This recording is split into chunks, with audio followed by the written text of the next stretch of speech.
ಇವತ್ತಿನ ಬೆಳವಣಿಗೆ ಏನಿದೆ, ರಾಜ್ಯ ಸರ್ಕಾರ ಅವರ ಹಲವಾರು ನ್ಯೂನತೆಗಳನ್ನು ಮುಚ್ಕೊಳ್ಳಿಕ್ಕೋಸ್ಕರವಾಗಿ ಅವರ ವೈಫಲ್ಯಗಳನ್ನು ಜನಗಳಿಂದ ದಾರಿ ತಪ್ಪಿಸ್ತಕ್ಕಂಥದ್ದಕ್ಕೆ ಇವತ್ತಿನ ಒಂದು ಜಂಟಿ ಸದನದ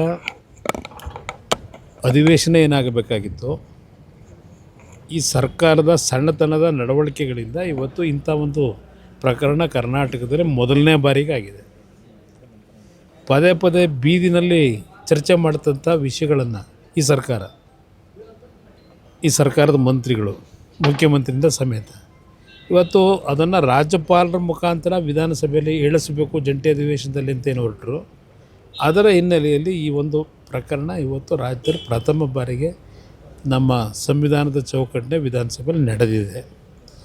ಇದರ ಒಟ್ಟಾರೆ ಸಾರಾಂಶ, ಈ ಸರ್ಕಾರಕ್ಕೆ ಇವರ ಹಲವಾರು ತಪ್ಪುಗಳನ್ನು ಮರೆಮಾಚೋಕ್ಕೋಸ್ಕರವಾಗಿ ಈ ಒಂದು ಜಂಟಿ ಅಧಿವೇಶನವನ್ನು ದುರುಪಯೋಗಪಡಿಸ್ಕೊಳ್ಳಿಕ್ಕೆ ಹೊರಟಿದ್ದಾರೆ.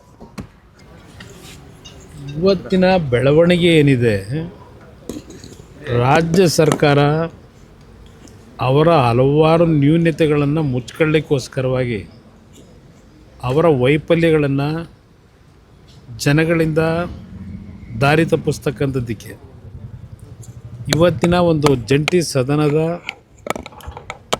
ಅಧಿವೇಶನ ಏನಾಗಬೇಕಾಗಿತ್ತು, ಈ ಸರ್ಕಾರದ ಸಣ್ಣತನದ ನಡವಳಿಕೆಗಳಿಂದ ಇವತ್ತು ಇಂಥ ಒಂದು ಪ್ರಕರಣ ಕರ್ನಾಟಕದಲ್ಲಿ ಮೊದಲನೇ ಬಾರಿಗೆ ಆಗಿದೆ. ಪದೇ ಪದೇ ಬೀದಿನಲ್ಲಿ ಚರ್ಚೆ ಮಾಡ್ತಂಥ ವಿಷಯಗಳನ್ನು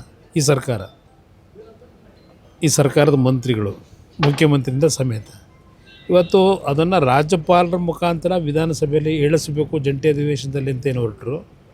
ಅದರ ಹಿನ್ನೆಲೆಯಲ್ಲಿ ಈ ಒಂದು ಪ್ರಕರಣ ಇವತ್ತು ರಾಜ್ಯದಲ್ಲಿ ಪ್ರಥಮ ಬಾರಿಗೆ ನಮ್ಮ ಸಂವಿಧಾನದ ಚೌಕಟ್ಟಿನ ವಿಧಾನಸಭೆಯಲ್ಲಿ ನಡೆದಿದೆ. ಇದರ ಒಟ್ಟಾರೆ ಸಾರಾಂಶ, ಈ ಸರ್ಕಾರಕ್ಕೆ ಇವರ ಹಲವಾರು ತಪ್ಪುಗಳನ್ನು ಮರೆಮಾಚೋಕ್ಕೋಸ್ಕರವಾಗಿ ಈ ಒಂದು ಜಂಟಿ ಅಧಿವೇಶನವನ್ನು ದುರುಪಯೋಗಪಡಿಸ್ಕೊಳ್ಳಿಕ್ಕೆ ಹೊರಟಿದ್ದಾರೆ.